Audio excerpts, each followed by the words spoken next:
हमने इसी का प्रतिवाद किया है। भारत जो है सेकुलर कंट्री है, सेकुलर कंट्री को सेकुलरिज्म से चलाना चाहिए।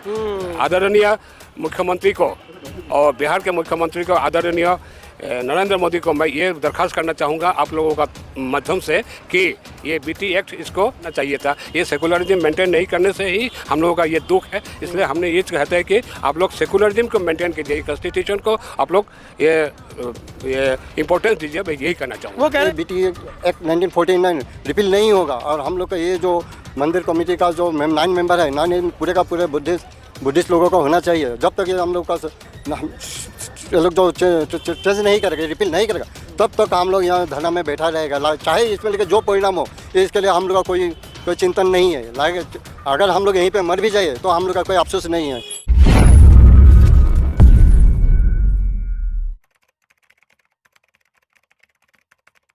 साथियों नमस्कार, एसबी लाइव देख रहे हैं आप, एसबी लाइव 85 देख रहे हैं आप। और इस समय मेरी उपस्थिति है बोध गया के उस महान पंडाल पर जिसने पूरे विश्व के बौद्धिस्टों को सोचने पर मजबूर कर दिया है। 2 अप्रैल है आज और 50 दिन हैट्रिक हो चुकी है, शतक लगना बाकी है। आज 2 अप्रैल है, आज का बड़ा ही ऐतिहासिक दिन है। 7वीं वर्षगांठ है 2 अप्रैल 2018 के आंदोलन की।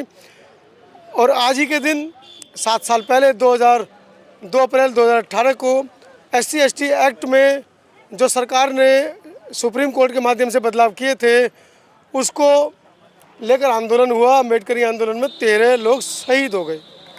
ये तमाम साथी हैं federation of Barwa Buddhist welfare association के, जो असम से यहाँ पर पहुँचे हैं। पहले इन सबसे परिचय ले लेते हैं, उसके बाद जानेंगे क्या इनका कहना है इस बारे में। परिचय दीजिए, नाम बताइए। सीता बरुआ। सीता बरुआ। मेरा नाम मिताली बरुआ। मेरा नाम साधना बरुआ। मेरा नाम प्रसेंजित बरुआ। मैं असम डिगबोई से आया हूँ। असम से। मैं अतुल बरुआ जोरहाट असम से हूँ। मैं शिबू तालुकदार, इस संगठन का मैं सेक्रेटरी जनरल हूँ। मैं तिनसुकिया का हूँ। नमो बुद्धाय। मेरा नाम बादल कांति बरुआ, मैं असम डिगबोई से हूँ। नमो बुद्धाय। मैं federation Barua Buddhist welfare association का वाइस चेयरमैन हूँ। मेरा नाम संदीप बरुआ है। भाईचारा कमेटी है। Vice chairman. Vice chairman. नमो बुद्धाय। मैं असम जोरहाट से हूँ। मेरा नाम अनिल बरुआ। अनिल बरुआ जी। मेरा नाम मिठू बरुआ, असम जोरहाट से हूँ। चलिए सीधा लेकर आपको चल रहा हूँ राष्ट्रीय महासचिव बरुआ साहब की तरफ। कैसे देखते पूरे मामले को? हम इस मामले को इसे देखते हैं कि ये हमारा अधिकार है। बीटी एक्ट 1949 जो लागू किया रखा है बिहार सरकार ने, ये बेकानूनी है। हम ये चाहते हैं कि ये हमारे बीटी एक्ट 1949 को रिपील हो और BTMC को संशोधन हो। संशोधन हो के जितना बुद्धिस्ट है, बुद्धिस्ट को लेके ये BTMC चलाए, क्योंकि हम अभी सक्षम है ये चलाने के लिए। दूसरे जितना जनगोष्ठी है, जितना धर्मीय लोग है, जैसे कि मुस्लिम है, क्रिस्तान है, हिंदू है, सब अपना अपना मत मंदिर को अपने व्यक्ति से चलाते हैं। हम क्यों चला नहीं पाएंगे? यही हमारा सोच है। हमने इसी का प्रतिवाद किया है। भारत जो है सेकुलर कंट्री है, सेकुलर कंट्री को सेकुलरिज्म से चलाना चाहिए। आदरणीय मुख्यमंत्री को और बिहार के मुख्यमंत्री को आदरणीय नरेंद्र मोदी को मैं ये दरख्वास्त करना चाहूँगा आप लोगों का माध्यम से कि ये बीटी एक्ट इसको निरस्त करें और हम लोगों को ये बोध गया हम लोगों को सौंपे। यही हम लोगों का कहना है। मंशा होती बीटी एक्ट निरस्त करने की, तो आज से कई साल पहले भी आंदोलन हुए, उससे पूर्व भी आंदोलन हुए, वो कर देते। उनकी मंशा ही नहीं है। मंशा तो है ही नहीं। मंशा होता तो सेकुलरिज्म जो कॉन्स्टिट्यूशन में जो दिया है, हम लोगों का संविधान में जो दिख कर रखा है कि सेकुलर कंट्री है, सेकुलर को मेंटेन करना चाहिए था। ये सेकुलरिज्म मेंटेन नहीं करने से ही हम लोगों का ये दुख है। इसलिए हमने ये कहते हैं कि आप लोग सेकुलरिज्म को मेंटेन कीजिए, कॉन्स्टिट्यूशन को आप लोग ये इम्पोर्टेंस दीजिए। मैं यही कहना चाहूँगा। वो कह रहे हैं हम तो संविधान बदलने आए हैं। ना संविधान कैसे बदल पाएंगे?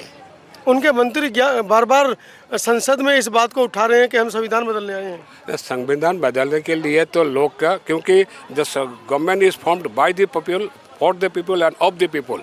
पीपुल का बात सुनना पड़ेगा, अपना मनसा से बात करने से चलेगा नहीं।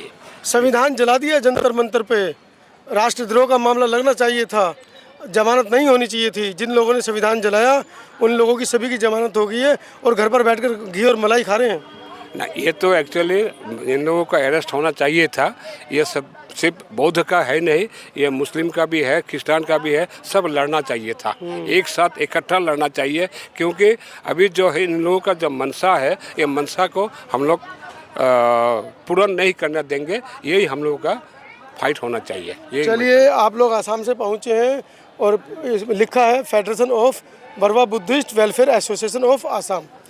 इनका कहना है कि जब तक ये पूरा बीटी एक्ट जब तक निरस्त नहीं हो जाएगा तब तक हम इसको धरने को बंद नहीं करेंगे।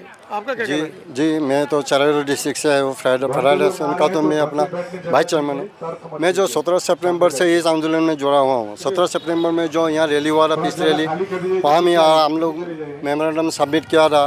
फिर आज तो 50वां दिन हो गया, यह भानते लोग अनशन में या बैठे हुआ, धरना में बैठा हुआ है। अभी तक सरकार चुप है, कहीं कोई जवाब भी नहीं दे, कोई मतलब ये लोग सोया हुआ है अभी तक। हाँ, ये लोग को जागने का देर लगेगा। जो जागा हुआ है उसको उठाने में मुश्किल होता है, जो सोया हुआ है उसको जगाना सहज होता है, जो जगा हुआ है उसको जगाना मुश्किल होता है।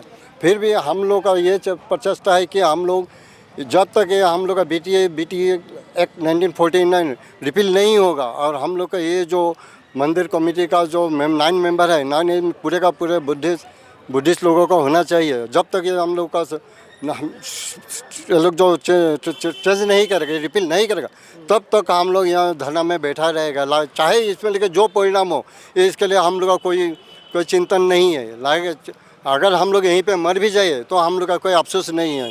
इसीलिए हम लोग जब तक ये आंदोलन ख़त्म नहीं होगा, हम लोग का जो आंदोलन करने के लिए हम लोग जो मनास है, हम लोग के सफल होना चाहिए। जब तक सफल नहीं होगा, ये बीटीसी रिपील करके बुद्धों के हाथ में नहीं सब, तब ये आंदोलन में हम लोग शामिल रहेगा। यही हम लोग का इच्छा है और सरकार से यही विनती है, राज्य सरकार से, केंद्र सरकार से, इसमें थोड़ा ध्यान दे। हम लोग का जो प्रधानमंत्री बाहर जाके बोलता है बुद्धों के देश से है, लेकिन ये बड़े दुख की बात है कि ये बुद्धों के लिए अभी हम लोग को युद्ध करना पड़ रहा है। इससे लिए दुख की बात कहीं नहीं है। तो इसीलिए इस बात को प्रधानमंत्री नरेंद्र मोदी जी को वो समझना चाहिए, राज्य सरकार को समझना चाहिए कि हम लोग का जो 50 दिन हो चुके हैं। मांग सिर्फ एक ही है, बीटी एक्ट 1949 को रद्द किया जाए। ये सिर्फ आसाम की आवाज़ नहीं है, देश के तमाम प्रदेशों से, उन प्रदेशों के ज़िलों से लोग यहाँ पर पहुँच रहे हैं और अब तो मामला देश की सीमाओं को लांघ गया है। Canada, America, USA, Thailand, Kenya, Sri Lanka तक पहुँच गया है। अभी श्रीलंका में मोदी जी गए हैं, देखते हैं कि किस तरह से उनका स्वागत होता है। वो वीडियोज़ भी सामने निकल कर आएंगी, क्या वो अपना वक्तव्य वहाँ पर देकर आते हैं। इस मामले में बने रहे, लगातार सारी खबरों को देखते रहे। SB लाइव 85 को लाइक करें, शेयर करें, सब्सक्राइब करें।